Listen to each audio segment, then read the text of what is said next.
ISKCON নিয়ে যে সমস্যা চলছে, ইসকন আর হিন্দু এক জিনিস না। রাষ্ট্রের বিরুদ্ধে কেউ অবস্থান নিলে সে চিন্ময় হোক আর সে যে নামে আসুক, বিচার তার করা লাগবে। রাষ্ট্রদ্রোহী মামলা দিয়ে এই দেশে এতদিন পর্যন্ত 15.5 বছরে জামাত বিএনপির মানুষগুলোকে যদি আপনি মাজায় দড়ি দিয়ে জেল খাটাতে পারেন, নারায়ণগঞ্জ, রূপগঞ্জ সহ বিভিন্ন জায়গায়, সেই কুষ্টিয়া থেকে কোরআনে কারিমের দাওয়াত নিয়ে আসতাম। আপনাদের এই থানার যিনি কি নাম দেখেছেন, গোলাম দস্তগীর গাজী, নাম শুনলে মনে হচ্ছে যে জান্নাত থেকে পালিয়ে এসেছে। অথচ আমির হামজা নাম শুনলে উনি বলতো না, প্রশাসনকে দিয়ে বাধা দিয়ে বন্ধ করে দিত। আমি বহু জায়গায় এসেছি, কিন্তু হতে দেয়।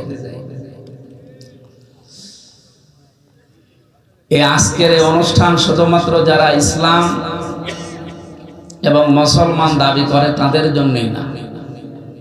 হাদা বায়ানুল লিন্নাস, হুদাল লিন্নাস, মানুষ পদবাচ্চে যারা বিবেচিত তাদের জন্য আজকের এই অনুষ্ঠান।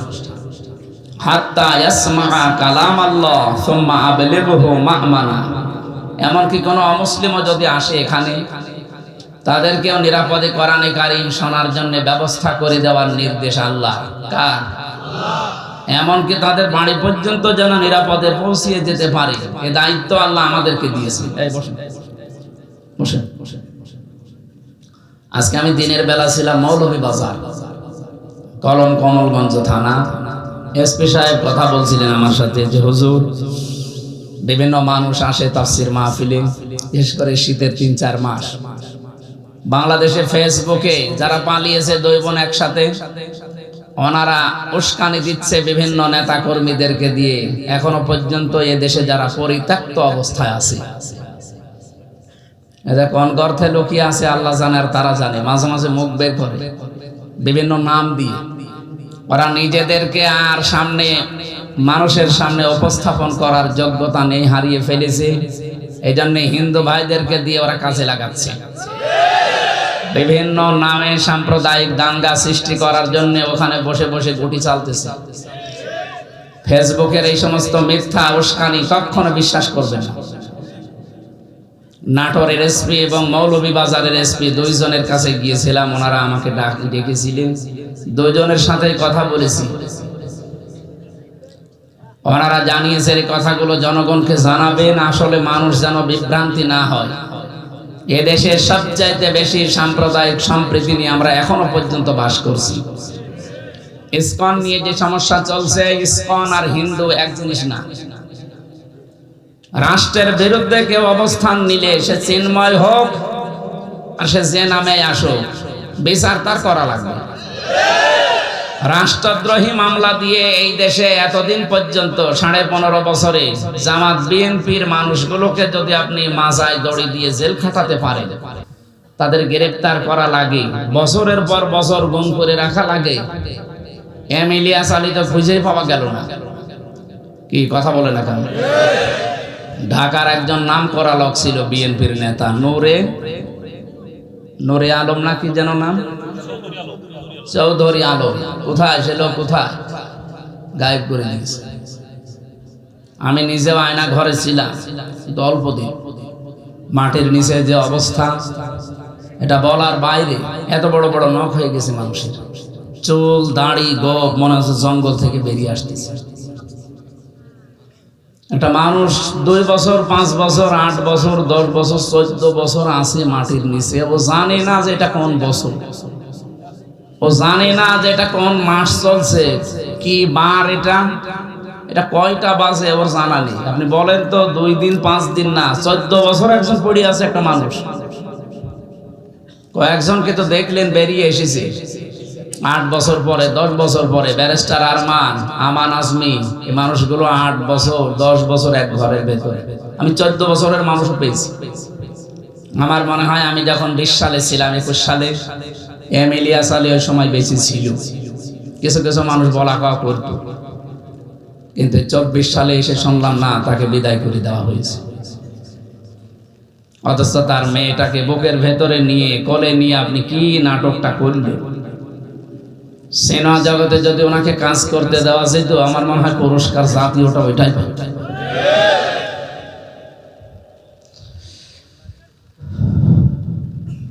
মুফতি ফখরুল ভাই আমার সাথে ছিলেন, উনি আমাকে মাঝে মাঝে এসে বলতেন, হামজা ভাই আপনার সাথে কি করে আমরা জানি না, তা আমাকে এই পায়ের ভেতর দিয়ে হাত এইভাবে লাগিয়েছে, সামনে লোহার ব্যারিকেড দেওয়া, ওই যে খাসা বানানো লোহার, ওর সাথে হাত নিয়ে আটকিয়ে দিয়েছে হ্যান্ডকাপ দিয়ে। 2-5 মিনিট না, কয়েক বছর একাধারে আমি ওইভাবে ছিলাম।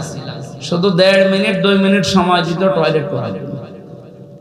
পোশাক ওর এমনি বন্ধ হয়ে যেত। কিসের পোশাক? সারা দিনের ভেতরে একবার যদি একটু টয়লেটে আসবেন, তো 1.5 মিনিট 2 মিনিট সময় দিত, এর ভেতরে আপনাকে সব শেষ করা হয়। 1 বোতল পানি দিত বা 1 জগ, ওইটা দিয়ে বাকি কাজ যা করবেন করেন। আপনি নামাজ পড়বেন, ওইটুকু দিয়ে টয়লেট করবেন কি আর ওযু করবেন,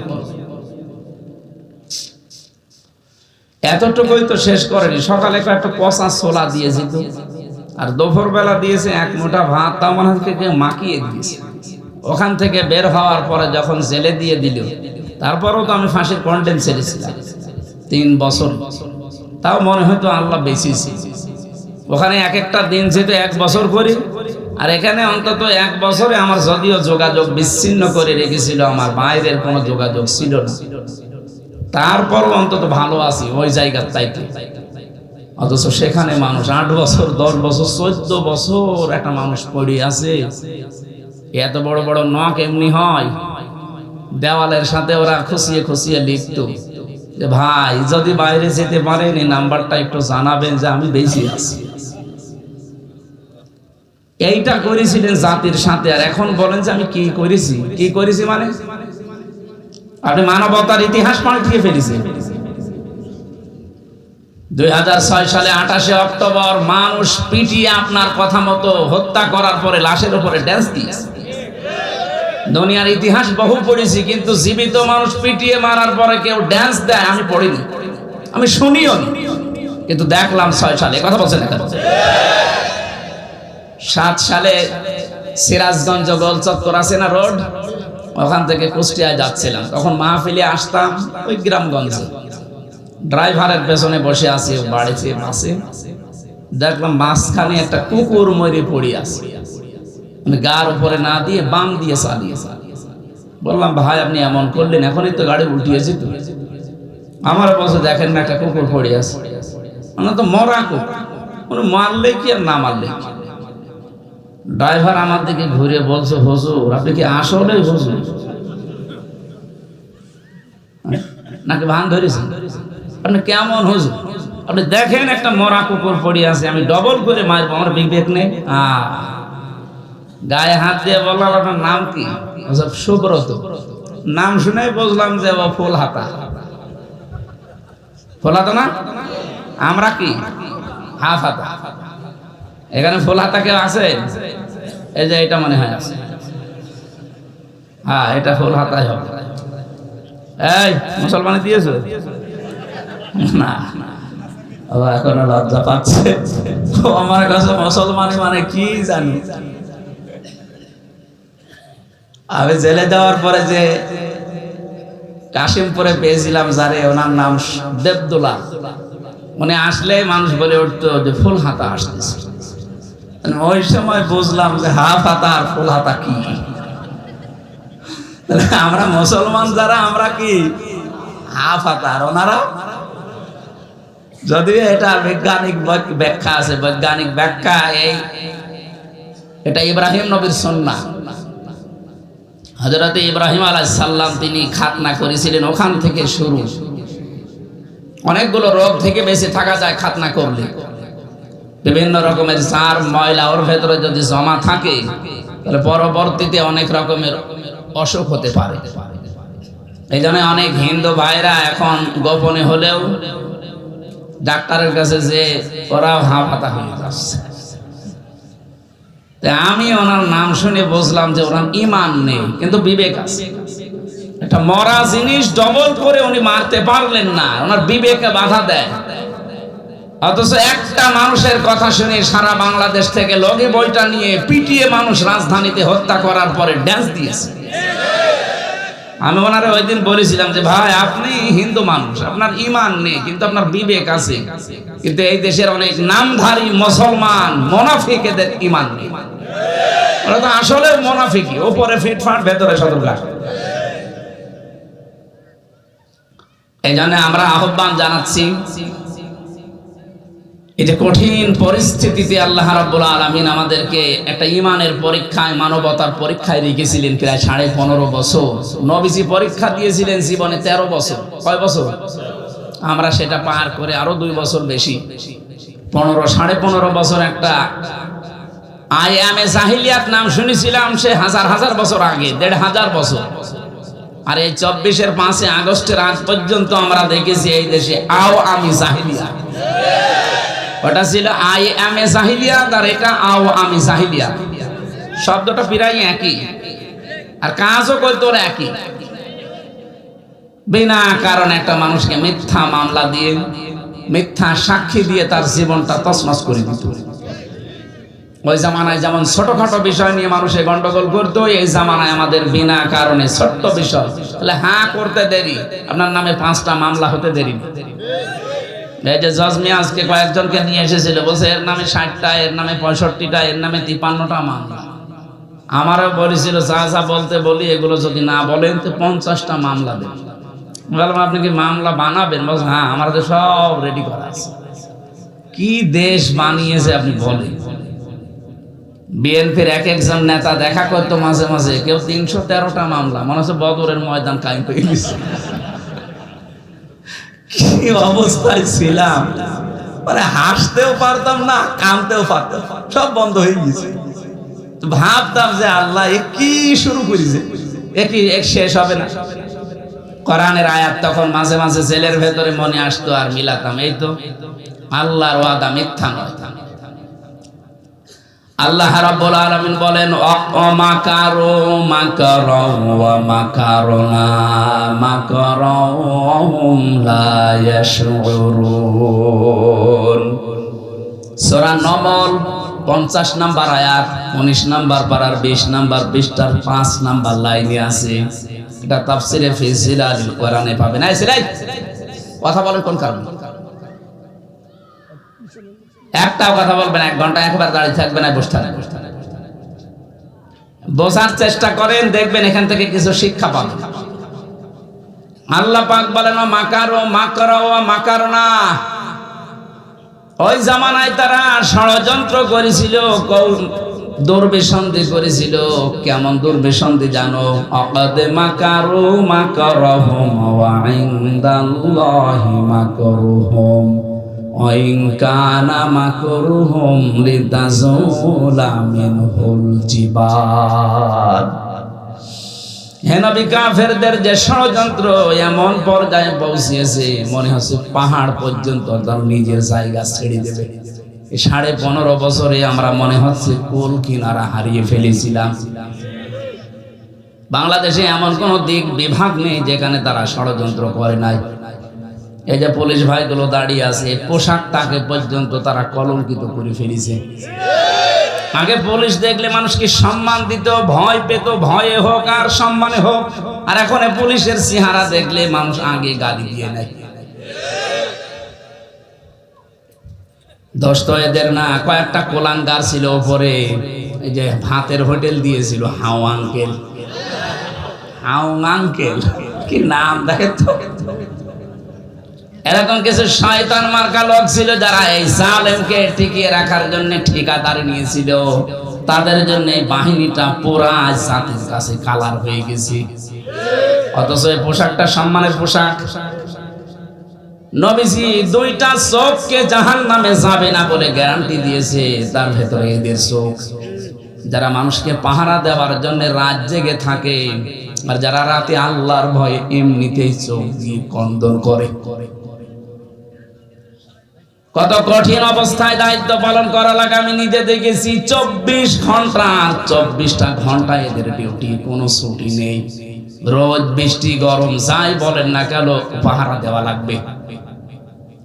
আমি ভেবে দেখেছি বাংলাদেশে যারা দায়িত্বে আছে প্রশাসনের, সে যে বিভাগই হোক, বিশেষ করে পুলিশে, অন্যগুলোতে একটু ছাড় আছে, বিডিআর আর পুলিশ এরা যেভাবে কষ্ট করে, যদি ইমান হালকাও থাকে আল্লাহ মনে হয় তাদের মাফ করে দেবে। কিন্তু এই রাস্তাটা পর্যন্ত জালেমরা বন্ধ করে দিয়েছিল। এমন কোন হেন অপরাধ নেই যা ওদেরকে দিয়ে করাতে বাধ্য করেনি। চেন অফ কমান্ডে চলা লাগে, উপরের থেকে ওই অলি যা বলবে ওদের তাই করা লাগবে। কত পুলিশকে আমি কারাগারের ভেতরে, বিশেষ করে হাজতখানায় দেখেছি, ওনারা নিজেরা চুরি করে যায় নামাজ নিয়ে এসে বলতো নামাজটা পড়েন, কারণ নামাজ পড়ছেন, আমি যাই নামাজ দিয়েছি, এটা দেখলেও আবার আমার উপরে চাষ করবে। কি অবস্থায় ছিল ওরা। বহু ভালো মানুষও পেয়েছিলাম, 100টার ভেতরে হয়তো 2টা খারাপ পেয়েছি, আর সেই 2টার ভেতরে একটা আমার ভাগ্যে পড়েছে। আমার মামলার আয়ু মিজান, এ শয়তান আমি আকিস গ্রুপে চাকরি করতাম, এ মালিকের কাছ থেকে 35 লাখ টাকা পর্যন্ত নিয়েছে, 20 লাখ একদিনে নিয়েছে। বলছে টাকা যদি না দেন হুজুরের নামে 50টা মামলা দেব। আমার বাবার কাছ থেকেও 10 লাখ নিয়েছে। ও কথা ঠিক রাখে নাই, বলেছিল যে মামলা আর দেব না, যা দিয়েছে ওই একটাই শেষ। টাকাটা নেওয়ার পর আবার পরের দিন আবার আর একটা দিয়েছে। আপনি এরকম বেঈমানি করলেন কি? এখন পালিয়ে আসি, মাঝে মাঝে হোয়াটসঅ্যাপে কল দিয়ে বলো হুজুর আমার নামে কিছু বলবেন না, মানে আগে টাকা ফেরত দেন।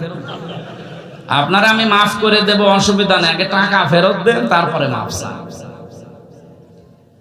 সাফ কথা বলছি, বাংলাদেশে যে যার কাছে অপরাধ করেছে, এই যে শুনলেন না গাজী সাহেবের কথা, হাজার হাজার বিঘা জমি শুধু ভরাট করে নিজের নামে আল্লাহর নামে লিখে দিয়েছে। যার জমি, যার জায়গা, যার ব্যবসা প্রতিষ্ঠান বন্ধ করেছেন, যাকে গুণ খো মায়না ঘরে রেখেছেন, মিথ্যা মামলা দিয়ে মিথ্যা সাক্ষী দিয়ে জীবনটা নষ্ট করে দিয়েছে, কিচ্ছু জানে না। এই জজ মিয়া ঘরে ঘুমিয়ে আছে, চোখ খুলে দেখছে হাজতখানায়। কি গো তুই গাছ কেটেছিস? কখন? স্বপ্নে। আপনি জিজ্ঞাসা করেন স্বপ্নে গাছ কাটা মামলা পর্যন্ত। এই অপরাধ গুলো যারা করলেন, এখন যদি বলেন আস্তাগফিরুল্লাহ, হবে?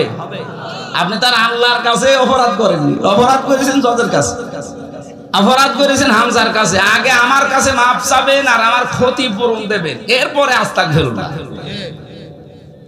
কাশিমপুরে যে দেখি এক ওসি দেখা করতে এসেছে, বলছে হুজুর আমার আস্তাগফিরুল্লাহ দেখেন তো। কিভাবে? আমি এই নির্বাচনে বাইরে ছিলাম, রাত 12টার পর থেকে আমার যে এসআই আছে, কনস্টেবল আছে, এই যে সমস্ত আল্লাহর ওলিদেরকে নিয়ে আমি একেবারে ফজর পর্যন্ত আল্লাহর নামে ভোট কাটা আরম্ভ করলাম। এই দেখেন কোরআন শরীফ আমার সামনে, এইভাবে বলছে, ফজর পর্যন্ত আমি আল্লাহর নামে ভোট কাটলাম, বাক্স ভর্তি করে জায়গা মতো পাঠিয়ে দিলাম। এরপরে ওযু করার পরে, গোসল করার পরে 2 রাকাত নামাজ পড়ে বললাম আস্তাগফিরুল্লাহ। হুজুর আমারে তওবা হয়েছে না। কিসের তওবা করলেন আপনি? আপনি কি আল্লাহর কাছে দোষ করেছেন? একটা এমপি বানাতে 3.5 লাখ 4 লাখ হামজা লাগে, এক কথা বলছেন না কেন? আপনি আমার মতো হামজার অপরাধ করেছেন, আমার রায় আপনি দিয়ে দিলেন। অথচ আজ 8-9 দিন ধরে যারা 2 বোন পালিয়েছে, ওরা কিন্তু মিথ্যা কথা ছড়াচ্ছে বিশ্বের মোড়লদের কাছে যে আমরা নির্বাচিত ছিলাম, আমাদেরকে উৎখাত করা হয়েছে। এটা ডাহা মিথ্যা কথা। আপনি যে নির্বাচিত ছিলেন এটা যদি ঘোড়াও শোনে ও হাসবে। একটা কথা বললেন, একটা হাসি মানুষ এত বড় মিথ্যা কথা বলে? 15.5 বছরে দেশে নির্বাচন হয়েছে, বলেন বলেন? একবার তো 154 জন আন্দাজেই করে নিলেন, আর একবার তো ওসির বর্ণনা শুনলেন যে কি করে নির্বাচন হয়েছে। তো এই যদি হয় নির্বাচনের ধরন, নির্বাচিত হওয়ার ধরন, যে শয়তান পর্যন্ত হাসবে না? আমাদের এই জাতিকে আপনি বাইরে এখন মিথ্যাবাদী বানানোর পায়তারায় আছে। সারা দুনিয়া জানে যে 15.5 বছরে এদেশে গণতন্ত্র ছিল না, এদেশে মানবতাও ছিল না। তাছাড়া সে নিজে বর্ণনা করলাম যেটা দেখে দেখে বলেন, এটা মানবতার সাথে যায়? হ্যাঁ, 14 বছর একটা মানুষকে আটক করে রাখেন। মাঝে মাঝে চিন্তা করতাম যারা আমাদের দায়িত্বে থাকতো, ওই মাটির নিচে যারা পাহারা দিত, ওরা বাইরে যে সংসার করতো, কিন্তু বিবেক নেই। আমার মনে হয় এরা হয় লাল পানি খেত, না ঘুমের বড়ি খেয়ে।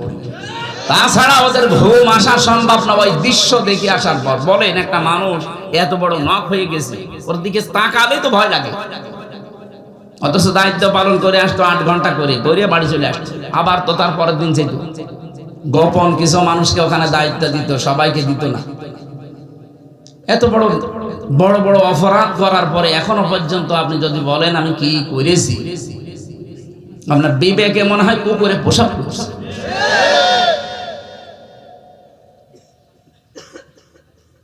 জালেমদেরকে আল্লাহ মাফ করবে না, কারণ জালেমদের হেদায়েত আল্লাহ বন্ধ করে দিয়েছে। আল্লাহু লা ইয়াহদিল কওমাজ জালিমিন, জালেমদের আমি আল্লাহ হেদায়েত দিচ্ছি না, দেবও না। ইয়াহদি এটা মজারে, যারা আলেম আছে জিজ্ঞাসা করে। ইয়াহদি মজারে, বর্তমান ভবিষ্যৎ, প্রেজেন্ট ফিউচার। কোন জালেম তাকে আল্লাহ পথ দেখাচ্ছেন না, ভবিষ্যতে দেখাবেনও না। এজন্য জালেমদেরকে যারা টিকিয়ে রাখার জন্য চেষ্টা ছিলেন তাদের কপাল শেষ, এই দুনিয়াও শেষ আপনার, আর আখিরাত তো শেষ। কারণ জালেমদের বিরুদ্ধে মামলা দায়ের করবে সরাসরি আল্লাহ নিজে। সূরা শুরার 42 নম্বর আয়াত, ইন্নামাস সাবিলু আলাল্লাযিনা ইয়াজলিমুনান নাস, অবশ্যই আমি আল্লাহ নিজে মামলা দেব জালেমদের বিরুদ্ধে। কথাটা ছোট, কিন্তু এর ওজন কত টের পাচ্ছেন? মামলার বাদী যত বড় হয় মামলা কিন্তু তত কঠিন হয়। কথা বলেন না কেন? আমার মামলার বাদী ছিল সরাসরি উনি, যদি সলিমদ্দি কলিমদ্দি হতো না 2 দিনে বের হয়ে চলে আসতাম। যেহেতু সরাসরি বাদী উনি, এজন্য লাল কালি দিয়েছিল। ওটা গেলেই জজ বলতো না, এটা বাদ দিয়ে নিয়ে আসে। অথচ বাইরে আমরা শুনতাম যে আইনের শাসন প্রতিষ্ঠা হচ্ছে। এই আইনের শাসনের ধরন, আমার জামিন পাওয়া আমার অধিকার না? বলেন, পেয়ে কি করবেন? একটা মামলায় পাবেন, গেট থেকে আর একটা মামলা দিয়ে ঢুকিয়ে দেবেন। এই ছিল দেশের গণতান্ত্রিক অধিকার, ন্যায় বিচারের এই ছিল বাংলাদেশে দৃষ্টান্ত। আর এটা বাইরের দেশে ছড়িয়েছে যে আমরা আইনের শাসন প্রতিষ্ঠা করেছি। নাউজুবিল্লাহি মিন যালিক। ভেতরে থেকে বহু মানুষকে, বিশেষ করে বিডিআরদের যে কান্নার আওয়াজ, এদের যে দীর্ঘশ্বাস, হাজারো বিডিআর, এরা তো এই প্রশাসনের মতো মিথ্যা মামলা দিয়ে 14 বছর আটক করে দিয়েছে। তাহাজ্জুদ পড়তে যখন উঠেছি রাতের বেলা দেখতাম মুরব্বী যারা বিডিআর আহ করে একটা আওয়াজ দিত। আমার মনে হয় এই দীর্ঘশ্বাস, এই আওয়াজ আল্লাহর আরশে গিয়ে ধাক্কা খেয়েছে। জালেম কি এমনি পড়েছে? এই মানুষের দীর্ঘশ্বাস আর এদের বরদোয়ার আর লানতের কারণে পড়েছে। আল্লাহ পাক বলেন ওরা ষড়যন্ত্র করেছিল, এমন ষড়যন্ত্র মানুষ হতাশ হয়ে গেছে, না আর মনে হয় সূর্য উঠবে না। মাকার না, আমি আল্লাহ কিন্তু কৌশল করেছি। মাকরন, কৌশল করার মতো। অহুম লা ইয়াশউরুন, তারা টেরও পায়নি আমার কৌশল। এবার আসেন তো, শব্দ দুইটা এক। আমি আলেমদেরকে বলছি মাকারু মাকরন, শব্দ দুইটা। এরপরেও মাকার না মাকরন, এখানেও শব্দ দুইটা। এর মূল মাত্রা যেটা মেন কাফরা, মাকার মানে ষড়যন্ত্র করা, এটা কাফেরদের বেলায়। আর মুসলমানদের বেলায়, আল্লাহর বেলায় এটা ষড়যন্ত্র হবে না, হবে কৌশল। তাহলে এই বাংলাদেশে যারা ইসলামের বিরুদ্ধে, মানবতার বিরুদ্ধে অবস্থান নিয়ে যারা ষড়যন্ত্র করেছেন, তাদের বাংলা অর্থ করা লাগবে ষড়যন্ত্র, কূট বুদ্ধি।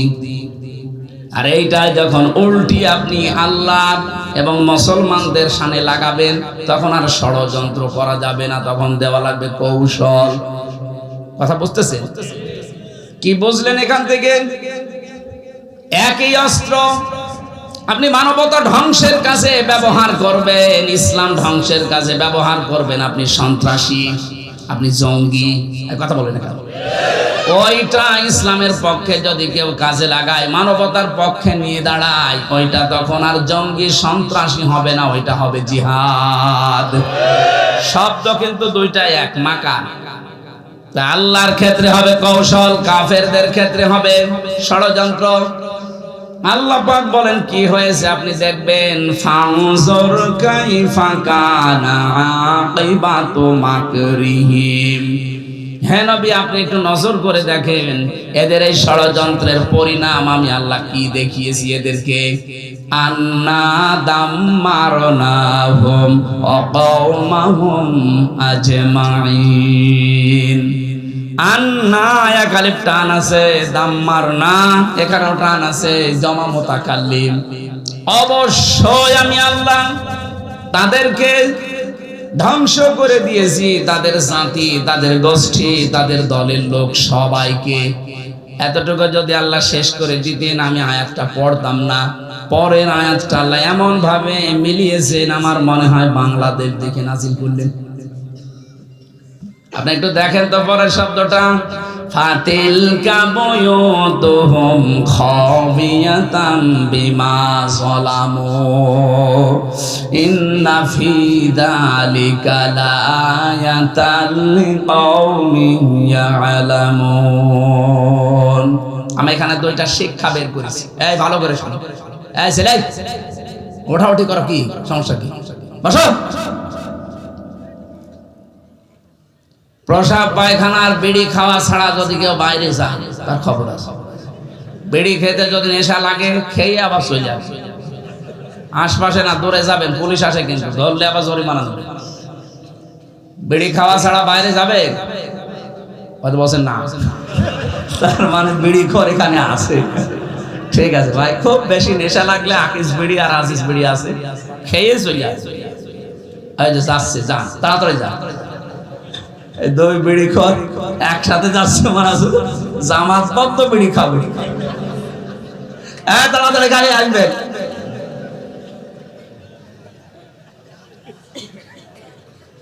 ফা দিলেন বক্তব্যের আগে, এটা সূরা নমল থেকে বলছি, 50, 51, 52 নম্বর আয়াত। আল্লাহ পাক বলেন ফাতিলকা, এই যে ঘর, বয়ুত, বাইতুনের বহুবচন বয়ুত দিয়েছেন। আল্লাহ বলেন হে নবী একটু তাকান না কেন, এই সেই ঘর। এই সেই, এই জবাব দেন, এই সেই কি? এই সেই ঘর কি? আল্লাহ বলেন এই সেই ঘর, খাবিয়াতান, জনশূন্য করে দিয়েছি, সার শূন্য করে দিয়েছি, ওজাড় গৃহ বানিয়ে দিয়েছি, বিমা যালামু, তাদের জুলুমের কারণে। এই আয়াতটা যে কত বাস্তব, আগস্টের 5 তারিখের বিকাল 5টা বাজতে বাজতে আল্লাহ মিলিয়ে দিয়েছেন। সারা বাংলাদেশের 64 জেলার 630টা থানা, যেখানে যেখানে জালেমদের বাড়ি ঘর ছিল, মানবতা একেবারে উল্টিয়ে দিয়েছে। আপনি দেখেন 2.5-3 ঘন্টার ব্যবধানে একটা ইট পর্যন্ত খুলে নিয়ে চলে গেছে। আর কুষ্টিয়ার হানিফ কি দাপট ছিল, হাসিনার পরেই মনে হয় ওবায়দুল কাকা, এরপরে হানিফা। এরে আল্লাহ এমন অপমান করেছে, ওর বাড়ির ইটও এখন আর নেই, ওর বাড়ি এখন জাতীয় টয়লেট হয়ে গেছে। কারো পেটে ব্যথা হলে আমার মনে হয় ওখানে যে টয়লেট করে আসে। আমি আবু জেহেলের বাড়ি একবার বুঝতে পারি না যে এটা আবু জেহেলের বাড়ি, কাবা শরীফ তাওয়াফ করার পরে দেখছি উপরে একটু ঘুরি, যে দেখে পেটে ব্যথা। এক পুলিশকে ডাক দিয়ে ওনার ভাষা দিয়ে বললাম, ভাই এতক্ষণ তো ভালো ছিলাম, এখন আমার পেটে ব্যথা করছে। পুলিশ আমার বলছে, ইয়া হাজি আল হজ্জা দায়না বিলা দোকান। ও হাজি, দেশ কোথায়? জি তুমি বাংলাদেশ। বাংলাদেশ থেকে এসেছি। উনি আমারে বলছে, ইয়া আখি ইয়া সাদেক, হে ভাই আপনি হাজি মানুষ, আপনি এখনো জানেন না এটা কোন জায়গায়? না তো, আবু জেহেলের বাড়ি। আপনি এখনো পায়খানা না করে দাঁড়িয়ে আছেন? দাঁড়িয়ে দাঁড়িয়ে করেন, পায়খানা করে দেখছেন আমার পেটের ব্যথা ভালো হয়ে গেছে। কারণ ওই জায়গাটা ছিল জুলুমের কারখানা। কথা বলেন না কেন? আজ সারা বাংলাদেশের যেখানে যেখানে জুলুম হয়েছে, তাকান ওই জায়গাগুলো আল্লাহ অভিশপ্ত বানিয়ে দিয়েছেন। 3 দিন আগের পেপারে দেখলাম, এই যে ঢাকার যে বাড়িটা, মানুষ অনেকে আবেগে যে চুমা খেত, অথচ সে বাড়িতে 8-9 জন একসাথে যে পোশাক করছে, মনে হচ্ছে জামাতবদ্ধ পোশাক চলছে, বিভিন্ন দিকে মুখ করে সবাই। আমার মনে হয় ওদের পেটেও ব্যথা, ওই জায়গায় কাজ করলে মনে হয় পেটের ব্যথা ভালো হয়ে যাচ্ছে। আমার তো যা মনে হচ্ছে কোরআনের আয়াতের দিকে তাকিয়ে, এখানে যেহেতু গণতন্ত্র হত্যা, মানবতা হত্যা, ইসলামের দুর্বিসঙ্গে ওই বাড়ি থেকে হইতো, ওইটাই তো সারা দেশে কার্যকর হতো। এই কথা বলছেন না কেন? যত রকমের মানুষকে কষ্ট দেওয়ার বুদ্ধি ওখান থেকে মানুষ বের করত। একটা স্বামী হারা মানুষকে বাড়ি থেকে উচ্ছেদ পর্যন্ত করেছে ওই জায়গার পরিকল্পনা নিয়ে। মহিলার কান্না দেখেননি? বেগম জিয়া যে কান্না করেছে, আমার মনে হয় এদেশের প্রত্যেকের চোখে ওই কান্না দিকে পানি চলে এসেছে। এগুলো করেছে আবার নিজে নিজে বলছে। বাইরের দেশে যখন যেত বলতো ওনাকে উৎখাত করতে পেরেছি, এইটাই আমার সফলতা। নাউজুবিল্লাহ। এমনি তার ছেলেটা মারা গেছে, আর এক ছেলে তো মাজা ভেঙে দিয়েছেন। আর ওনার এমনিতেই স্বামী নেই, এটা বিধবা মেয়ে লোক, যে কয়দিন আছে দুনিয়ায় থাক না, তারে পর্যন্ত আপনি বাড়ি থেকে এক কাপড়ে বের করে দিলেন। আপনি আপনার মানবতার মানুষ কন্যা, শয়তানের মানুষ কন্যা দেওয়া দরকার। যা উপায়ন্তর দেখেছিলাম, আবু জেহেলের বাড়ির দিকে তাকিয়ে, বাংলাদেশের জালেমদের বাড়ির দিকে তাকিয়ে আমার মনে হচ্ছে এই দেশের জালেমদের এই বাড়িগুলো, ব্যবসা প্রতিষ্ঠান, এদের অফিস আদালত গুলো আমার মনে হয় জাতীয় টয়লেট হয়ে যাবে।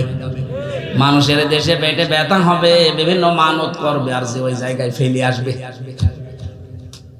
হ্যাঁ, এখানে কেন আল্লাহ এটা দিলেন? পরের আয়াতে শব্দের দিকে তাকাবেন, ইন্না ফি যালিকা লাআয়াতান। কেন লামে তাকিদ? আরবি গ্রামার যারা বোঝেন আপনি টের পাচ্ছেন। আল্লাহ বলেন অবশ্যই এর ভেতরে শিক্ষা আছে। লাম দিয়েছেন অবশ্যই, এর আগে আবার ইন্না আছে। ইন্না ফি যালিকা লাআয়াতাল লিকাউমিন ইয়ালামুন। যারা জ্ঞানী মানুষ তাদের জন্য শিক্ষা কি? আমি আল্লাহ এটা নিদর্শন করে রাখলাম যে জালেমদের যে জায়গা, এগুলো আমি আল্লাহ অভিশপ্ত করে দেই। পরবর্তী প্রজন্ম দুনিয়াতে যারা আসবে, যারা চেয়ারে বসবে, তারা যেন জুলুমকারী হয়ে না যায়। এরা 15.5 বছর দীর্ঘ সময় যদি ক্ষমতায় থেকে জুলুম করার কারণে বাড়ি ঘর পর্যন্ত এখন উজাড় হয়ে গেছে। এই ঢাকা শহরে 8 কোটি 12 কোটি 15 কোটি টাকা দামের গাড়ি পড়ে আছে, পরিচয় দেওয়ার মতো কেউ নেই। দরবেশ বাবার গাড়ি শুনলাম 8.5 কোটি টাকা দাম পড়ে আছে, এখন ঢেকে রাখা আছে। 8.5 কোটি টাকা দামের গাড়ি পড়ে আছে, পরিচয় দিতে ভয় পাচ্ছে। কারণ দরবেশের যা টাকা সবই অবৈধ টাকা। 7টা ব্যাংক থেকে লুট করেছে 36,000 কোটি টাকা, যেটা দিয়ে পদ্মা সেতু তৈরি করেও আরো 4,000 কোটি টাকা বেঁচে থাকবে। কি করে গিয়েছেন দেশটাতে? আরে এত বড় বড় দাড়ি রেখেছিলেন মানুষকে ধোকা দিয়ে বোকা বানাতে। ও দাড়ি কেটে ফেলেছে ভালো করে, কারণ ওই শয়তানের দাড়ি থাকলে মানুষ ধোকা খেত। কথা বলো, ওর মুখে দাড়ি মানায় যারা মানুষের সম্পদ আত্মসাৎ করে। কোটি কোটি টাকা ঋণের বোঝা মানুষের মাথায় দিয়ে চলে গেলেন। এই ঋণ পরিশোধ করতে এখন আমাদের গলা কাটা হয়ে দাঁড়িয়েছে। এক একটা মানুষ এখন এই দেশে জন্ম নিলেই তার মাথার উপরে 1 লাখ টাকা ঋণ, অথচ এদের ছেলে মেয়ে দলের লোক কোটি কোটি টাকা পাচার করে বেগম পাড়া বানাচ্ছে। এক কথা বলছেন এখন। তাহলে আমরা এখান থেকে কি নিতে চাই?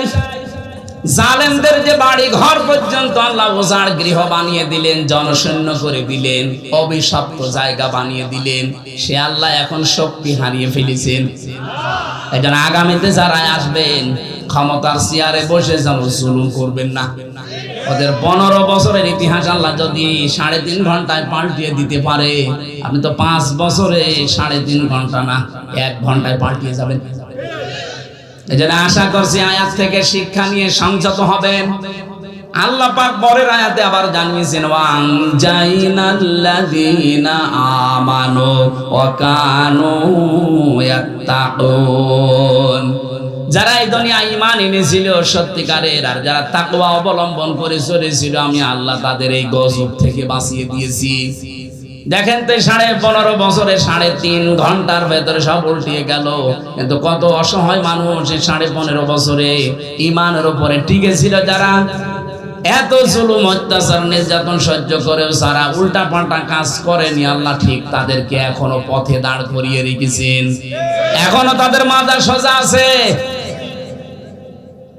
নাইতো একটা মানুষ 350 মামলা মোকাবেলা করেও টিকে থাকতে পারে। আপনি টের পাচ্ছেন? আমি 2 মামলায় আমার জীবন অতিষ্ঠ হয়ে গেছে। ওর 313টা মামলা পেয়েছি আমি বিএনপির একজনের, এখনো টিকে আছি। এই জন্য আমরা চাই আগামী প্রজন্ম যারাই আসবেন না কেন জালেম হবেন না। তাহলে আপনাকে আল্লাহ এই জালেমদের মতো নিচু করতে বেশি সময় নেবে না। এরপরেও যদি কেউ শিক্ষা না নেয় ওর কপাল পোড়া। আল্লাহ আমাদেরকে তুমি বাঁচাও, বলেন আমিন। এই জন্য আমার কথা ছিল, যারা মিথ্যা কথা মানুষকে বলছেন আমরা নির্বাচিত ছিলাম, এই মিথ্যাটা আর বলবেন না। সারা দুনিয়া জানে যে আপনারা অনির্বাচিত। জোর করি 154 জন এমনি হয়ে গেছে। কথা বলে না কেন? আমার বংশের 100 জনের প্রায় 98 জন এই আল্লাহর ওলির নাম ছিল। ওরা আমার মনে হয় নবীজিকে নবী মানতো শুধু নামে, ওদের আসল নবী ছিল বঙ্গবন্ধু। এমন কড়া, আমি 3টা বছর জেলে কোনোদিন খোঁজও নেয়নি, খবরও নেন। আমার আব্বাকে দেখলে আরো টিটকারি দিত। এই মানুষগুলো এই 2024-এর 5 আগস্টের 1:30টার পরে পরে কল দেওয়া আরম্ভ করেছে। ভাতিজা কোথায়? কুষ্টিয়া। বলছে আমরা সব জামাত ইসলাম। জামাত ইসলাম মানে 3.5 ঘন্টায় পাল্টিয়ে গেছে। এই মানুষগুলো কি করেছে দুনিয়ায়। এই চাচাটা আমার 3 বারের চেয়ারম্যান ছিল। আমার দাদা ছিল 21 বছর আর ইনি ছিল 3 বছর। আপনজন। আমি তো নিজে দেখেছি, শুধু মার্কা নিয়ে আসতো নৌকা, আর আল্লাহ ওদের বানিয়ে দিত। ও নিজেও জানে যে আমি চেয়ারম্যান হব। আমার সাথে যিনি আমাদের কুষ্টিয়া জেলার এমপি, আমি এই যে কোরআন শরীফ সামনে নিয়ে আমি আপনাদের সাক্ষী রেখে গ্যারান্টি দিচ্ছি, হানিফ সাহেব, উনি যদি আমার সাথে দাঁড়ায় ভোটে, যদি জীবনে আমার সাথে পাশ করতে পারে, আমি নাকে খড় দেব। ওনার যে তলা নিতে গেছে, কি করেছিলেন, কি হলো আপনার টাকা পয়সা নিয়ে? বাগেরহাট, সাতক্ষীরা, খুলনা, এই 3টা জেলার প্রায় অর্ধেক মাছের ঘেড় সব হানিফ সাহেব। টাকাকে ফেরেশতারা দিয়েছে। বলেন কি করে হইতে, কি করে কি করলেন আপনি টাকা দিয়ে? এখন তো পালিয়ে আছেন, এখন তো গর্তের ভেতরে, মুখ বের করলে পিটিয়ে মানুষ মেরে ফেলবে।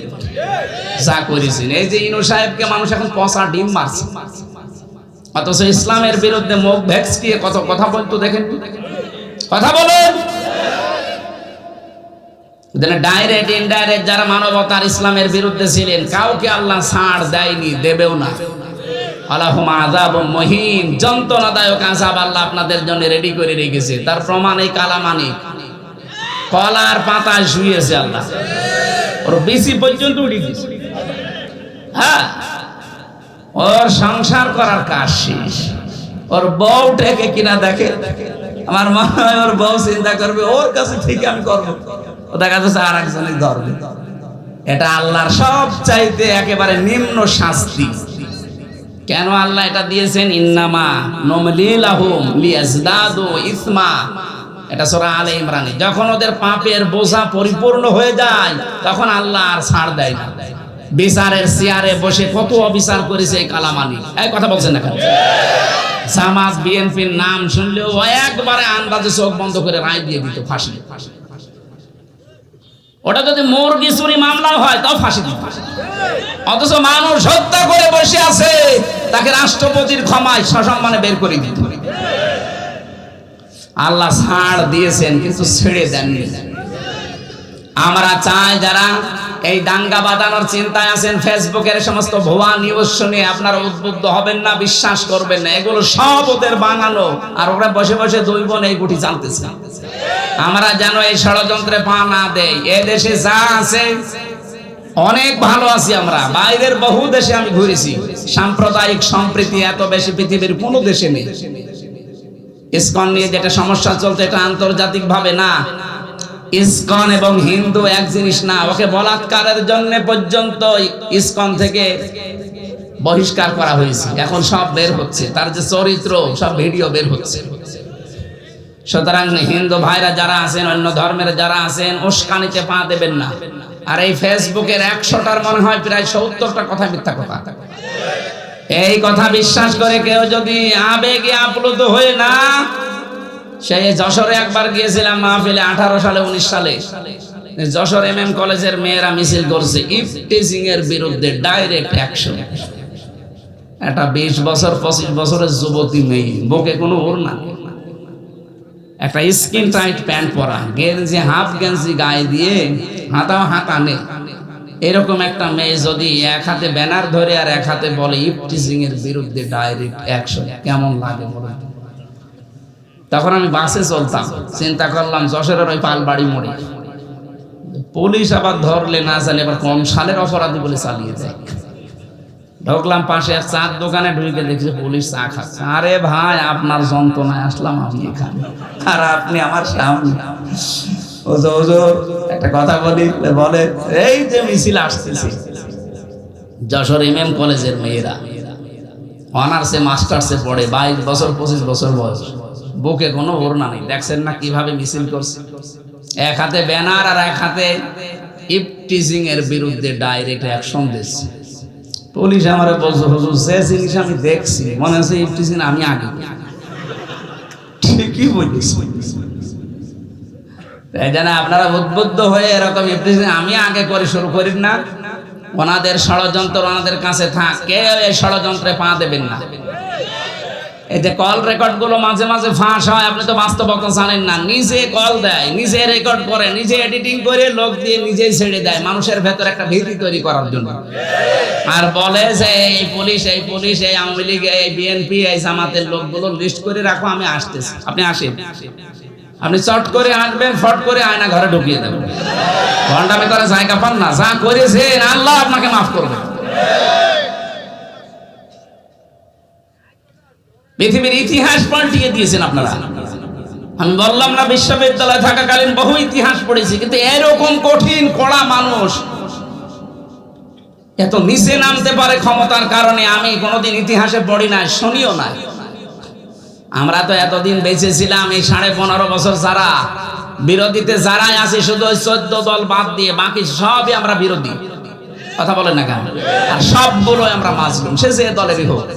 আমরা বেঁচে ছিলাম শুধু পাগল মনে করি। হাজ্জাজ বিন ইউসুফ এই লোকটা জালেম ছিল। পিয়াদারা যে বলছে, স্যার আপনার জন্য তো বাইরে যাওয়া যায় না, মানুষ খালি গালি দেয়। গালি কে দেয় আমি দেখবো। ছদ্মবেশ নিয়ে বাইরে গেছি, এক গ্রাম্য লোক রাস্তায়, এই বেটা হাজ্জাজ বিন ইউসুফ লোকটা কেমন কেমন, মানে তো জালেম যাবে, হ্যাঁ ওর বাবাও জালেম, ও জালেম। যেই বলেছে জালেম, ওর খেয়েছে মাথা খারাপ। বেটা আমার চেনো না? ছদ্মবেশ খুলে বলছে আমি সে হাজ্জাজ বিন ইউসুফ। চিন্তা করছে আমার তো মাথা থাকবে না। ডাক দিয়ে বলছে, বাদশাহ নামদার, আপনি আমার চেনেন না? আমি এই গ্রামের ওই লোক যার মাসে 2 দিন মাথা খারাপ হয়, আজকে তার পয়লা দিন। তুই পাগল বলে বেশি দিয়েছি। আমরা ওই 15.5 বছরে ওই 14 দল বাদ দিয়ে যারাই ছিলাম পাগল বলেছিলাম।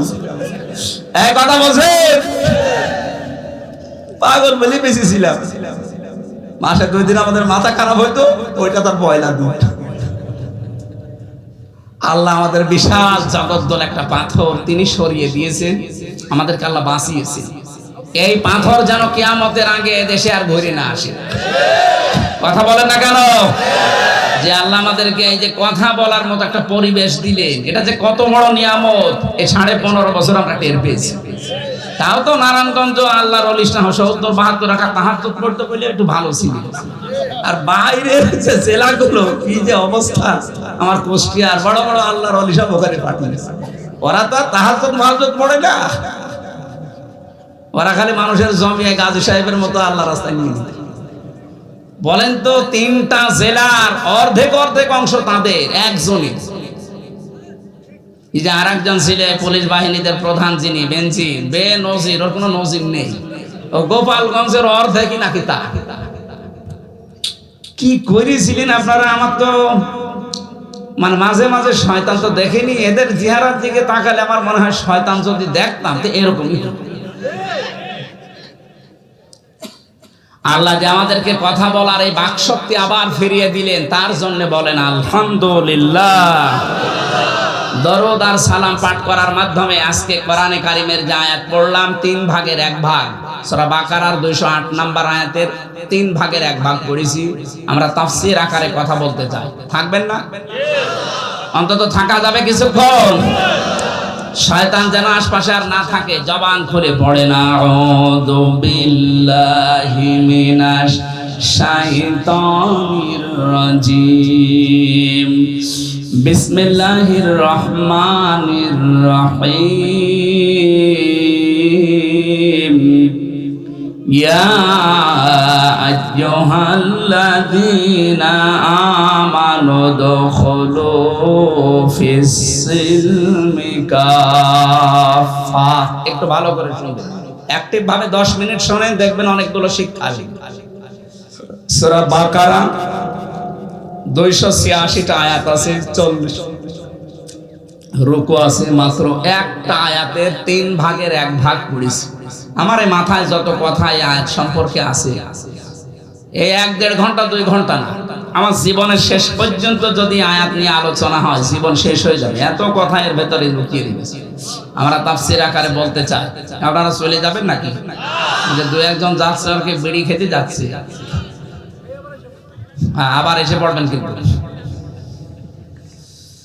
ঈমানদারকে আল্লাহ ডাক দিয়েছেন, এখানে যদি কোনো বেঈমান থাকেন তাহলে চলে যান। বিড়ি খেলে কি মানুষ বেঈমান হয়ে যায়? না, বিড়ি খাওয়া খুব অত বড় গুনাহ না যে আপনি বেঈমান হয়ে যাবেন। আপনার মুখ বন্ধ হয়, আপনার লাঞ্চ নষ্ট হয়। শয়তানের যত কাজ কারবার আছে তার ভেতরে একটা কাজ শয়তান অপচয় করে। কথা বলেন না? তাহলে যারা বিড়ি খান এর দ্বারা কোন লাভটা হয় বলেন? অপচয় ছাড়া। এই জন্য যারা এগুলো খান বা খাচ্ছেন, আশা করছি আমি দয়া করে আপনার কাছে বলছি ছেড়ে দেবেন ভাই। যদিও আমি আকিস গ্রুপে আছি, এদের কাজই বিড়ি তৈরি করা, তারপরে ওদের ব্যবসা অন্তত বন্ধ হোক। আপনারা ছেড়ে দেন, ওদের ব্যবসা বন্ধ হয়ে যাবে। আমি বলেছিলাম সেদিন মালিককে যে স্যার এইটা ছেড়ে দিলে ভালো হয়। বলছিলাম তো ওইটা নেই, ওটার ভেতরে আমরা নেই, ওগুলো এখন আমেরিকা টোবাকোর কাছে বেশি দিয়েছি। এখন আমরা এই মোজো বানাই, ক্লেমন বানাই, এগুলো দিয়ে এখন খাবার বানাচ্ছি, বাকি ওগুলো সব ছেড়ে দিয়েছি। এখন তো আকিজের এক ছেলে উপদেষ্টা হয়েছে, বশির ভাই। আল্লাহ যেন সততার সাথে দায়িত্বটা পালন করার তৌফিক তাকে দান করেন। কিছু কিছু ভালো মানুষ এখানে আছে, আর কিছু উল্টাপাল্টা লোক আছে। এই যে সমকামিতা প্রমোট করতো ফারুকী সাহেব, উনি যদি ফিরে তওবা করে ফিরে আসেন তো ভালো, না তো এরকম মানুষ দায়িত্বে থাকলে সমাজ আরো খারাপ হবে। কারণ যারা সিনেমা জগতে কাজ করে আপনি দেখেননি তাদের চরিত্রগুলো, নিজের বউ দিয়ে এই যে জেনার কারখানা খুলে রাখে। আরে ভাই, লজ্জা স্থানের জেনা না হোক, অন্তত চোখের জেনা তো হচ্ছে। তার বউকে কত মানুষ দেখে, চোখের জেনা হচ্ছে না? কেউ কেউ এমনকি উল্টা পাল্টা চোখও মারে। এই জন্য এরকম মানুষ আমার মনে হয় ৯৬% মুসলমানের দেশে। আমাদের মাথার উপরে এইগুলো না রেখে এমন মানুষকে মাথার উপরে নিয়ে আসে যার দ্বারা ইসলামের এবং মানবতার কাজ হবে। কে এটা? কি আমার কি রাজনীতি হয়ে গেল? এটা আমাদের প্রাণের দাবি। যারা আছেন এমন মানুষকে রাখবেন, বশির ভাইয়ের মতো মানুষ রাখেন, ইসলাম এবং মানবতার জন্য যারা কাজ করবে। বিড়ি যারা খান ছেড়ে দেবেন কিনা বলেন? কারা কারা ছেড়ে দেবেন দেখে হাত তোলেন তো। একজন শুধু, ঠিক আছে ভাই, আপনি এটা ছেড়ে দিয়ে অন্তত পান আর চা খেয়ে। হ্যাঁ, পান তো খান, আপনি দেখে বোঝা যাচ্ছে খান। 10 জিনিস খেয়ে বেকার আমাদের এই লাঞ্চ নষ্ট হয়ে যায়। বিড়ি খাওয়ার এই পৃথিবীতে একটাই মাত্র খাবার আমি পেলাম যার উপরে লেখা থাকে যে এটা খাবেন না, এটা নিষিদ্ধ। লেখা থাকে না? খেলেই ক্যান্সার হয়। পৃথিবীর কোন খাবারে লেখা আছে যে আমাকে খাবেন না? শুধু একটা বাদ দিন, ছাগলে পর্যন্ত খাই। হ্যাঁ, এটা তো তৈরি হয় আমার কুষ্টিয়ার এই যে ভেড়ামারা, দৌলতপুর, এই সমস্ত জায়গায় দেখেছি। এই তামাক এগুলো সব বিছানা নাই, রাস্তার পাশে পাশে সব দিয়ে রাখে শোকাতে। ছাগলে, গরুতে সব টয়লেট করে। হ্যাঁ, এগুলো ঝাড়া দিয়ে প্যাকেট করে পাঠিয়ে দেয়। রংপুরে ওদের কারখানা আছে, ওখান থেকে আবার প্রক্রিয়াজাত করে এসে যশোরে, কুড়িগ্রামে, বিভিন্ন জায়গায় বানায়। যাই করে বাস্তবতা কিন্তু মাল মশলার সাথে লেগে থাকে।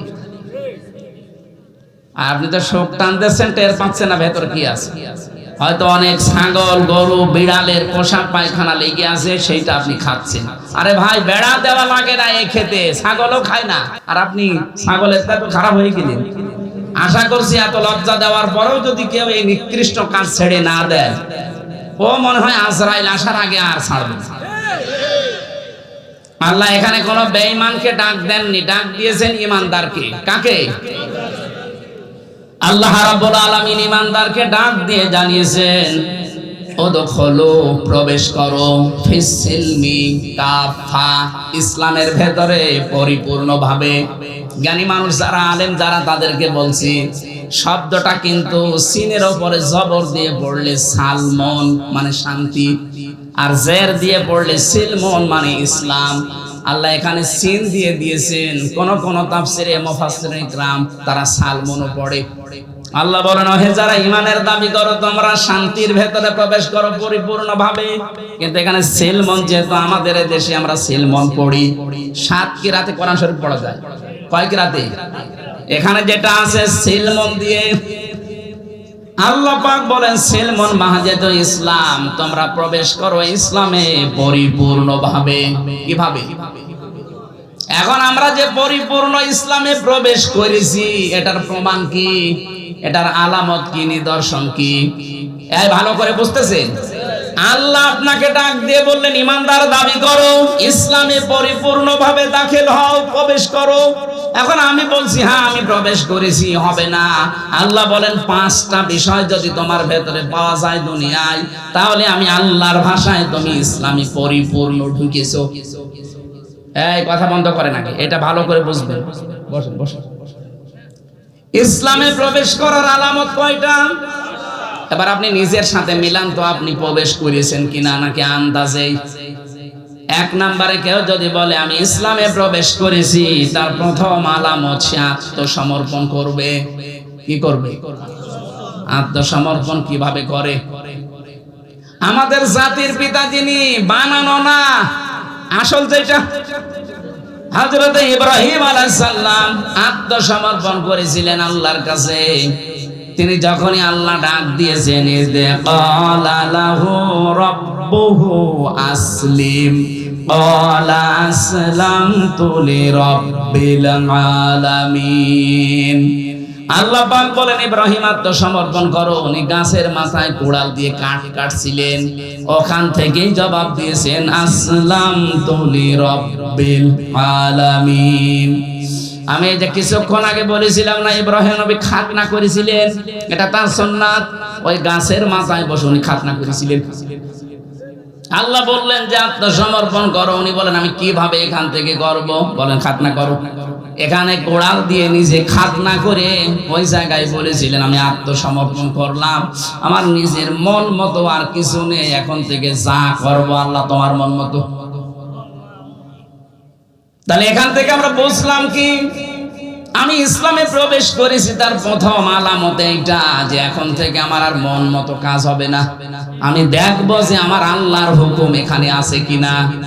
আপনি এবার নিজের সাথে মিলান তো, আপনি এভাবে জীবন চালাতে পারেন, তাহলে বুঝবেন আপনি ইসলামে প্রবেশ করেছেন। এটা 1 নাম্বার গেল। আপনি যে ইসলামে আসলেন, এবার 2 নম্বর কি কাজ? জাতির পিতা ইব্রাহিম আলাইহিস সালাম, পরের আয়াতে দেখবেন, এটা সূরা বাকারা 1 নাম্বার পারা 19 নাম্বার পৃষ্ঠা 9 নাম্বার লাইনে আছে, 131 32 নাম্বার আয়াত। ওয়াসাা বিহা ইব্রাহিম বানিহি ওয়া ইয়াকুব ইয়া বানিয়া ইন্নাল্লাহা আসতাফা লাকুমুদ্দীন ফালা তামুতুন্না ইল্লা ওয়া আনতুম মুসলিমুন। বলেন আল্লাহু আকবার। আমি কি কথা বোঝাতে পারছি তো? বুঝতেছেন? যারা আছেন বাংলা শিক্ষিত হন আর আরবি একটু খেয়াল করবেন, দেখবেন আনন্দ পাবেন। আল্লাহ পাক বলেন ইসলামে প্রবেশ করো, আমি বলছি করলাম না। ইসলামে প্রবেশ করেছেন পরিপূর্ণভাবে, তার আলামত কয়টা? আর জোরে। 1 নাম্বার আলামত আত্মসমর্পণ। কিভাবে করবেন আল্লাহ শেখাচ্ছেন, যে জাতির পিতা কিভাবে করেছে দেখ। তুই যেহেতু ইব্রাহিমের সন্তান, নাকি আমরা ইব্রাহিমের সন্তান জাতি হিসাবে, এজন্য তিনি যেভাবে আল্লাহর সামনে আত্মসমর্পণ করেছেন, আমাদের উচিত ওইভাবে করা। বাবা যেভাবে, সন্তানও সেইভাবে। আর আমরা এমন বাবা পেয়েছিলাম যে হুকা খায়, এরকম বাবা ছিল না, এটা বানানো বাবা। আমি নিজে তার চেহারা দেখেছি, ছবি দেখেছি, হুক্কা খাচ্ছে। আপনি ইব্রাহিমের পুরা জীবনী পড়ে দেখেন তো কোন দিন হুক্কা খেয়েছে? ভণ্ডামি করার জায়গা পান না। জাতির পিতা বানিয়ে দিয়েছেন, এটা কোরআনে কারিমের সাথে পুরাপুরি সাংঘর্ষিক। সূরা হজের 78 নম্বর আয়াতের মাঝের আছে, মিল্লাতা আবিকুম ইব্রাহিম হুয়া সাম্মাকুমুল মুসলিমিন। তোমাদের জাতির পিতা আমি আল্লাহর ঘোষণা দেওয়া একজন, নাম কি? আরো জোরে বলেন। এই জায়গায় কোনো মত পার্থক্য করা যাবে না, কোনো ভাগাভাগি নেই। কিসের ভাগ করেন আপনি? আপনি যদি অন্য জাতির লোক হন, আপনার পিতা আলাদা হতে পারে। আমরা যারা এদেশে মুসলিম, কথা বলেন, হুয়া সাম্মাকুমুল মুসলিমিন, তিনি তোমাদের নাম মুসলমান রেখেছেন। আমাদের বাবা হিসাবে তিনি আমাদের নাম রাখলেন মুসলিম। আর আমরা এমন বাবা এখানে বসে আছি, সন্তানের নাম এমন নাম রেখেছে, ও হিন্দু না মুসলমান ও সাদা বোঝা যায় না। কি কথা বলছেন এখানে? আপনি বলেন তো নিরপেক্ষ দৃষ্টি দিয়ে পুতুল, জয় কোন কোন ধর্মের লোক? আপনি আন্দাজে কি বলবেন বলেন? এই নামগুলো শুনলে কি বোঝা যায় যে কি কি নামের? আরে জেনারেল শিক্ষিত বলেন, আর জেনারেল কিছু জানে না। জেনারেল জিয়া জেনারেল ছিল না? তার ছেলের নাম দেখেছেন তারেক রহমান বা তারেক জিয়া, আরাফাত রহমান। কি নামগুলো কত সুন্দর, ইসলামের সাথে মিল করে রেখে দিয়েছে। আরাফাতের ময়দানে জিয়াউর রহমান লক্ষ লক্ষ গাছ লাগিয়েছিলেন। নিম গাছ না, জিয়া গাছ বলে ওই দেশে। জিয়ার জীবনে যদি কিছুই কবুল না হয়, আমার তো মনে হয় আরাফাতে লক্ষ লক্ষ হাজিরা যে আশ্রয় নেয় এই গাছ নিয়েছে। আমি নিজেও ছিলাম। কত মানুষ অন্তত মনের অশান্তি দোয়া করছে, আল্লাহ এই যে ছায়ার ব্যবস্থা যিনি করে দিলেন বাংলার জমিন থেকে এসে, তাকে তুমি শান্তি দিও। হাজিদের দোয়া আরাফাতের ময়দানে কবুল হবে না? আর আপনি কোথায় কি দোয়া করছেন? এমন নাম বাবা হিসাবে দায়িত্ব সন্তানের উপর আপনার 11টা। কয়টা? এখানে যারা বাবা আছেন, কয়টা দায়িত্ব পালন করলে বাবা হওয়া যায়? 11টা। কয়টা? আরো জোরে বলেন। 1 নম্বরে তার একটা সুন্দর অর্থবোধক নাম রাখা। যদি কারো নাম উল্টা পাল্টা রেখেও থাকেন, আজকে যিনি অতিথি হিসাবে দেখে কথা বললেন মাহবুবুর রহমান, রহমানের সবচাইতে প্রিয় বান্দা মাহবুবুর রহমান। অর্থ মাহবুব মানে প্রিয়। মাহবুব মানে কি? মানিরুজ্জামান একজনের নাম দেখলাম, মনির মানে আলো, জামান মানে এই যে এখন যা জামানা চলছে, জামানার আলো, এরকম একটা অর্থবোধক নাম রাখেন। আপনার নাম বাবা হিসাবে তো ভালোই নাম ছিল মুজিবুর রহমান, কিন্তু নামগুলো পরবর্তী প্রজন্ম এসে টিউলিপ, জয়, পুতুল, কি কি নাম রেখেছিলাম। একটা ভালো অর্থবোধক নাম রাখা যায়নি। এই জন্য ওনারা যাতে ভুল করেও থাকে, আমরা যারা বাবা সামনে হব বা হচ্ছি, এমন অর্থবোধক একটা নাম রাখবেন, কিয়ামতে আল্লাহ যখন কিছুই খুঁজে পাবে না, অন্তত নাম দেখে যেন মাফ করে। আর নাম রেখেছে ডেঞ্জার। আমি জেলখানায় অনেকগুলো মানুষের নাম এমন পেয়েছিলাম, ডেঞ্জার রাসু, ভয়ঙ্কর তাজ। আর একজন ছিল আমাদের উপর তলায়, ওনার নাম ছিল সুইডেন আসলাম। পরবর্তীতে ওনার জীবনী নিয়ে সিনেমা বানিয়েছে মান্নার, আসলাম ভাই। ওনার কাছে হুজুর কিছু জানে না, সব খবর আমার কাছে। কি ডেঞ্জার মানুষ ছিল বলেন তো, যার নাম নিয়ে সিনেমা পর্যন্ত বানিয়েছে। দেখেছেন আসলাম ভাই সিনেমা দেখেছেন? আপনারা তো আল্লাহর ওলি, ওইসব লাইনের লোক না। ওনার জীবনী নিয়ে ওইটা বানিয়েছে। কি নাম, নামের আগে সুইডেন লাগিয়ে দিয়েছে। এই জন্য নাম বাবা হিসাবে এমন একটা অর্থবোধক নাম আলেমদেরকে জিজ্ঞাসা করে রাখবেন। কিয়ামতে আল্লাহ যখন বিচারের কাঠগড়ায় দাঁড় করিয়ে দেখবে না, এর মাফ করার কিচ্ছু নেই, অন্তত নামটা দেখে যেন মাফ করে দেয়।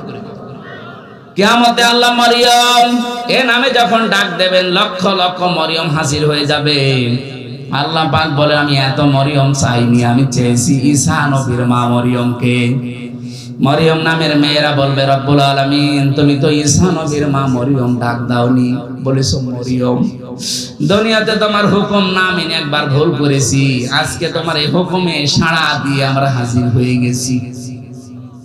আল্লাহু আকবার বলেন, আমার রহমতের জরিয়ায় জোশ পয়দা হয়ে গেছে। যা ঈসা নবীর মা মরিয়মের সাথে নামের মিল আছে, আমি আল্লাহ তাদেরকেও আজকে মাফ করে দিলাম। বাবা যারা আছেন অর্থবোধক নাম রাখবেন, কিন্তু আমি এটা আমার সাবজেক্ট না হলে ইঙ্গিত দিলাম। আমাদের নাম মুসলিম জাতির পিতা হিসাবে ইব্রাহিম নবী রেখেছিলেন। আল্লাহ পাক বলেন তিনি ইন্তেকালের আগে তার সন্তানদেরকে ডাক দিলেন, এমনকি ইয়াকুব নবী, এই দুইজন নবীর আয়াত এটা, তারা দুইজন ডাক দিয়ে বলেছিলেন ইয়া বুনাইয়া, হে আমার কলিজার টুকরা সন্তানেরা, ইন্নাল্লাহা আসতাফা লাকুমুদ্দিন। ভালো করে শুনবেন, অবশ্যই আল্লাহ নির্বাচিত করেছেন, চয়ন করেছেন, পছন্দ করেছেন, তোমাদের জন্য মনোনীত করেছেন দিন হিসাবে। কি হিসাবে? কি দিন? কি না না, এখানে আল্লাহ বলেন লাকুমুদ্দিন, তোমাদের জন্য একটা দিন আল্লাহ নির্ধারিত করলেন, নির্বাচিত করলেন, পছন্দ করলেন, চয়ন করলেন। এখন এই যে নির্বাচিত যে দিনটা, এর কি সারা দুনিয়ায় এখন দিন আছে প্রায় ৪৫০০।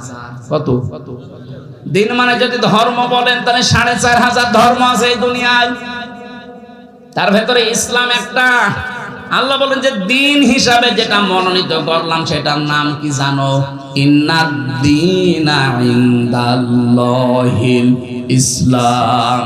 আমার কাছে মনোনীত একটাই ধর্ম আছে, তার নাম আরো জোরে বলেন আমাইয়াবতাগি গায়রাল ইসলামি দীনান ফালা ইয়াকবাল মিন। দুনিয়ায় যদি ইসলাম বাদ দিয়ে অন্য কোনো কিছু দিয়ে কেউ আল্লাহর কাছে যেতে চায়, ওর জীবনের কোনো কিছু কবুল হচ্ছে না, হবে না। এখানে ধর্ম ভীরু যারা আসে, যে ধর্মের লোক হোক, আজ হিন্দু, বৌদ্ধ, খ্রিস্টান, বিভিন্ন দেশে বিভিন্ন ধর্ম যারা পালন করছে, এমনকি এটা রেকর্ড হচ্ছে, কালকে ছড়িয়ে যাবে সারা পৃথিবীতে। আমি আহ্বান জানাবো আপনাকে, আমি ইসলাম ধর্ম গ্রহণ করার জন্য বলছি না, কিন্তু ইসলাম গ্রহণ করা যায় যেটা পড়লে আপনি কোরআনটা একটু পড়েন, ইংরেজিতে পড়েন, উর্দুতে পড়েন, ফার্সিতে পড়েন, হিন্দিতে পড়েন। ৪৫০০ ভাষায় এই কোরআন এখন রূপান্তরিত করা আছে, ব্যাখ্যা করা আছে। আমি আহ্বান জানাচ্ছি অন্য ধর্মের লোকদেরকে, আপনি ইসলাম গ্রহণ করতে আমি বাধ্য করছি না, কারণ ইসলামে জোর জবরদস্তি, লা ইকরাহা ফিদ্দীন। আমাদের দিন যেটা ইসলাম, এখানে কোনো জবরদস্তি নেই, কোনো বাড়াবাড়ি নেই। আপনাদের আমরা বলছি আপনি একটু মেনে নিন, একটু পড়েন কোরআনটা, আরবিতে পড়েন আর ইংরেজিতে পড়েন, পুরাটা একবার যদি আপনি শেষ করেন, আর যদি মানুষ হয়ে থাকেন, মানবতা একটু কাজ করে, বিবেক, আপনি দেখবেন মুসলমান না হয়ে পারবেন না। কারণ দুনিয়াতে একটাই শান্তির ধর্ম আছে। ৮০০ বছরে এই পৃথিবীটা, আমাদের এই অঞ্চলটা মুসলমানরা স্বাধীন চালিয়েছে রাষ্ট্র, এই ভারতবর্ষ। কত ৮০০ বছর যদি আমাদের ধর্মে জোর জবরদস্তি থাকতো, আল্লাহর কসম ৮০০ বছরে ভারতবর্ষে একটাও হিন্দু পেতেন না। কই আমরা তো এটা করি নাই, অথচ এই কয়েক বছরের ভেতরে আপনারা মোদির শাসন আমলে দেখতে পাচ্ছেন মুসলমানদের মসজিদের সামনে যে ওরা উলু দিচ্ছে। আপনারা যদি এগুলো করেন, বিশ্বে কিন্তু আপনারা একা না, মাত্র ১২০ কোটি হিন্দু আছে তামাম দুনিয়া মিলে, আর তামাম দুনিয়ায় ১৭৫ কোটি মুসলমান। কত? সব জায়গায় বেশি আছে হিন্দু ধর্মে ২২০ কোটি, ২৩০ কোটি খ্রিস্টান, তারা সব চাইতে বেশি আছে জাতি হিসাবে ২ নম্বরে। কিন্তু আমরা একেবারে ফেলে দেওয়ার মতো না। ঝামেলা করলে সারা পৃথিবীর মুসলমান যদি এক হয়ে যায়, শেষে আর পোড়ানোর মতো হিন্দু পাওয়া যাবে না। এজন্য আমরা সব মিলেমিশে থাকতে চাই। আজ ভারতবর্ষে যা করছেন, এটা দেখলে আমাদের কান্না আসে যে আপনাদেরকে আমরা ৪ ভাগ ৯৬ ভাগ মুসলমান, আমরা মাত্র ৪ ভাগ আপনারা জামায়া ধরে রেখেছি। এক কথা বলছেন না কেন? ৮০০ বছর শাসন হয়েছে, একটা মানুষকেও জোর করি না যে মুসলমান হওয়াই লাগবে, এখনো করি না। শুধু বলছে আপনি পড়েন, ধর্মীয় গ্রন্থ যদি সত্যি পড়েন আপনার বিবেকে নাড়া দেবে। পুরাটা একবার পড়ে দেখেন। এই যে লরেন বুথ, টনি বেলওয়ারের শালিকা, ৩ বছর কোরআনে কারিম একাধারে পড়ার পরেও খ্রিস্টান মুসলমান হয়ে গেছে। সাংবাদিকরা জিজ্ঞাসা করছে, আপনি খ্রিস্টান জাতিতে আপনি মুসলমান হয়ে গেলেন কেন? লরেন বুথ বলছে, দেখেন আমি কোরআনে কারিম মুসলমানদের ধর্মীয় গ্রন্থ পুরা ৩ বছর টানা টানা করে পড়েছি, আনা কম সানা কম করে না, বুঝে বুঝে পড়েছি, ব্যাখ্যা সহ। 3 বছর আমি 53 জায়গায় লাল দাগ দিয়েছিলাম। ওরা বলে আমাদের ধর্মীয় গ্রন্থ কোরআনে কোনো ভুল নেই। আমি পেয়েছি 53 জায়গায় লাল দাগ দিয়ে দিয়ে ভুল ধরলাম। তো আল্লাহ যেখানেই ভুল ধরে দেখি তার পরের আয়াতে পরের পাড়ায় আল্লাহ এই জবাব 1500 বছর আগে দিয়ে দিয়েছে। শেষে আমার জীবনের ভুল ধরা পড়ে গেছে, আমি আর নিজের ধর্মেই থাকি নাই, চলে এসেছি ইসলামে। লরেন বক কিন্তু যেমন তেমন মেয়ে লোক না, টনি বেলেওয়ারের শালিকা, অনার্স মাস্টার্স এবং পিএইচডি করা একজন মহিলা। এই মহিলা যদি এই অবস্থায় 3টি বছর কোরআনের কাছে এসে নিজের ধর্ম বাদ দিতে পারে, বাংলাদেশ সহ বিশ্বে যারা অন্য ধর্ম মানেন, আপনি যদি সত্যিই পরবর্তী যে জগৎ আসতেছে এটা বিশ্বাস করে থাকেন, আমরা পরকালে বিশ্বাসী আর হিন্দুরা পুনর্জন্মে বিশ্বাসী, ওরা আরেকবার জন্ম নেবে আবার আসবে, যদিও এটা বাস্তবতার সাথে মেলে না। এজন্য আহ্বান জানাবো, আপনারা আসেন, আমাদের ধর্মীয় গ্রন্থ এটা সবার জন্য উন্মুক্ত। আপনাদের অন্যান্য ধর্মের মতো না যে ধর্মীয় গ্রন্থ খালি ওই ঠাকুররা পড়তে পারবে আর কেউ পড়তে পারবে না, এটা সবার জন্য, সে যেই হোক। কথা বলেন না কেন? হাদা বায়ানুল লিন্নাস হুদাল লিন্নাস। মানুষ আপনি পড়েন, আপনাকে পরিবর্তন করতে কোরআন বাধ্য করবে, এমন কিছু আল্লাহ এর ভেতরে দিয়ে রেখেছে। তাহলে এই যে ষড়যন্ত্রগুলো হচ্ছে এটা আশা করি বন্ধ হয়ে যাবে।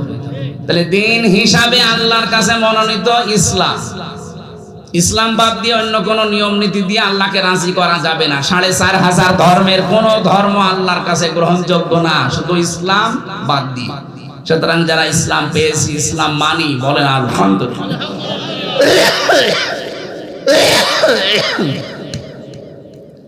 আমি ইসলামে পরিপূর্ণ প্রবেশ করেছি, তার প্রথম আলামত হচ্ছে আমি আত্মসমর্পণ করব কার কাছে? ইসলামের কাছে। কার কাছে? 2 নম্বরে আমি যে পরিপূর্ণ ইসলামে প্রবেশ করেছি তার প্রমাণ আমি এই যে লিখে এনেছিলাম তাফসীর থেকে, আমার ইখলাস থাকা লাগবে। কি থাকা লাগবে? ইখলাস মানে যা করব আমি আল্লাহর জন্য, কাউকে দেখানোর জন্য। কিছু যদি দানও করি আমি লোক দেখানোর জন্য করি না, এটা যা করি প্রকাশ্যে গোপনে কার জন্য। এটা যখন তৈরি হবে 100 ভাগ, তখন আপনি বুঝবেন যে হ্যাঁ আপনি ইসলামে প্রবেশ করেছেন। 3 নম্বরে আপনার চরিত্র হওয়া লাগবে উন্নত চরিত্র। আজ আমাদের চরিত্রের যে অভ্যাস, সামনাসামনি দেখলে বোঝা যায় না, পেছনে ওর চরিত্র শয়তানের চাইতে খারাপ। এখানে বহু মানুষের মোবাইল আছে, এমন দৃশ্যগুলো মোবাইলে রেখে দিয়েছেন সেভ করে, নিজের জিনিস দেখলে আনন্দ পায়, অন্য কেউ দেখলে লজ্জা পায়। এরকম দৃশ্য নেই? বলেন, এটা উন্নত চরিত্রের কাজ, যেটা আমি নিজে দেখবো, আমার বাবাও দেখতে পারবে। কথা বলেন না কেন? আর আমি দেখলে আনন্দ লাগবে, অন্য কেউ দেখলে আমার কাছে লজ্জা লাগবে। এটাই তো চরিত্রের মহা অবক্ষয়। যাদের কম্পিউটারে মোবাইলে এরকম দৃশ্য আছে, এই মুহূর্তে ওটা ডিলিট করা লাগবে। কারা কারা এরকম অদৃশ্যগুলো ডিলিট করবেন? হাত তোলেন তো। একজন দেখি মোবাইল, দেখি তো বাটন মোবাইল, খেলো বাটন মোবাইল। তোর মোবাইলে কিছু আছে? খালি ওর মনে হয় বান্ধবীর নাম্বার সেভ করা আছে, তাছাড়া কি থাকবে? যাদের এরকম এই যে স্ক্রিন টাচ মোবাইল আছে, যা সেভ করে রেখেছেন, নিজে দেখলে আনন্দ পান, অন্য কেউ দেখলে লজ্জা পান, ওটা ডিলিট করা লাগবে। উন্নত চরিত্র করতে হলে লাইনে না গেলে আপনি পারবেন না। 4 নাম্বার, আপনার আকীদা বিশুদ্ধ হওয়া লাগবে। আজ বাংলাদেশ জামাত ইসলামের যারা আছে, এদের একটা মিথ্যা তহমত লাগিয়ে দেয় যে এদের আকীদা ঠিক নেই। তোমার আকীদা এত ভালো, একটু ফাঁসির দড়ি গলার কাছে আসুক, আকীদা সব বেরিয়ে যাবে। সুতরাং এই উল্টা পাল্টা ফতোয়া দিয়ে মজলুম একটা দল এই বাংলাদেশে, এই 53 বছরের সবচেয়ে বেশি জুলুমের শিকার এই বাংলাদেশ জামাত ইসলামী। এই মজলুম দলের উপরে মিথ্যা তহমতটা দিয়ে নিজের গোনার পাল্লা ভারী করাবেন না। তাদের আকীদা ঠিক নেই, আপনার আকীদা খুব ভালো আছে। আপনার যে সমস্ত বইপত্র লেখা, ওর ভেতরে আকীদার তো আও নেই, শুধু বেআকিদার কথা লেখা। আর উল্টা পাল্টা যে ফতোয়া দিয়ে এদের আন্দাজে ভুল ধরেন, এদের পুরো বইটা পড়ে দেখবেন, আকীদা বাংলাদেশের সবচেয়ে আকীদা শুদ্ধ এদের আকীদা।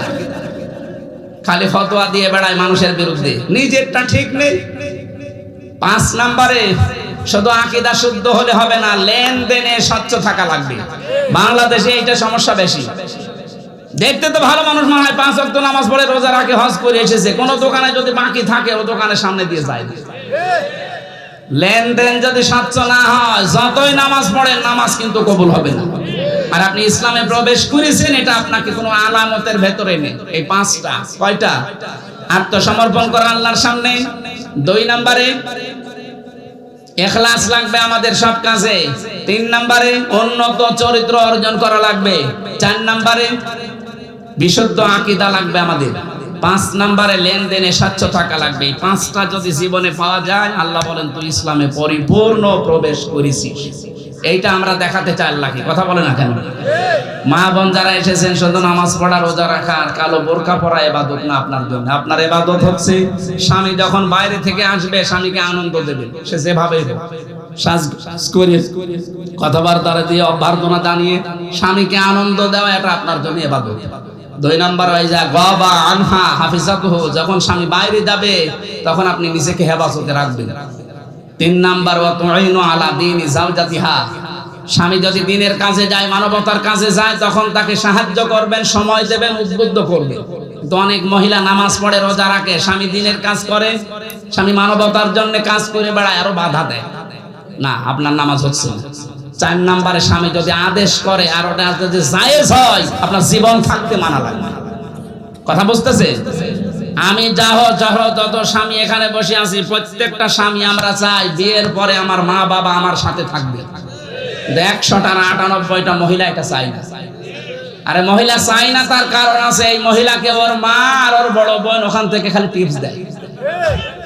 আমি কি বেশি বলে ফেললাম? না। আপনি মা বোনের কথা শুনে নিজের শ্বশুর শাশুড়ির সাথে খারাপ ব্যবহার করলে জীবন ওর স্বামীর মন পাবেন না। উপরে হয়তো জজমিয়া সংসার করার জন্য আপনাকে ভালোবাসা দেখাবে। তোর মা বাবার সাথে যদি খারাপ আচরণ করেন, দেখতে না পান, জীবনও ওর মন পাবেন না। আমি নিজে স্বামী হয়ে বলছি, এই কথা বলছেন না? জজমিয়া, এটা মনের কথা না? আল্লাহ মেয়েদেরকে এই 4টা কাজ করার তৌফিক দেন, বলেন আমিন। আগামীতে কোনো জায়গায় আসলে আমরা কথা বলবো। আবার আমরা 3 বছর জেলে থেকে অনেক কিছু হারিয়ে ফেলেছি। শরীরে বহু রোগ, ডায়াবেটিস এত বেশি, 19 পয়েন্ট ছিল। ডাক্তার বলেছে রাত 10টা 10:30টার পরে আপনি আর জেগে থাকবেন। কিন্তু আপনারা তুলতে দেরি করে ফেলেন, তো এই জন্য আমারও দেরি হয়ে যায়। 11টা বাজে। আবার বাড়ি যাব, কালকে ডবল মাহফিল আছে কুষ্টিয়ায়। আজকের মতো শেষ করে আগামীতে এই সোনারগাঁও, এরপরে কাঞ্চন, আরো কোথায় কোথায় নেওয়ার কথা আছে। যেখানে আসবো কথা বলবো ইনশাআল্লাহ। আল্লাহুম্মা আমিন। এই আমার কারাগারে বসে লিখিত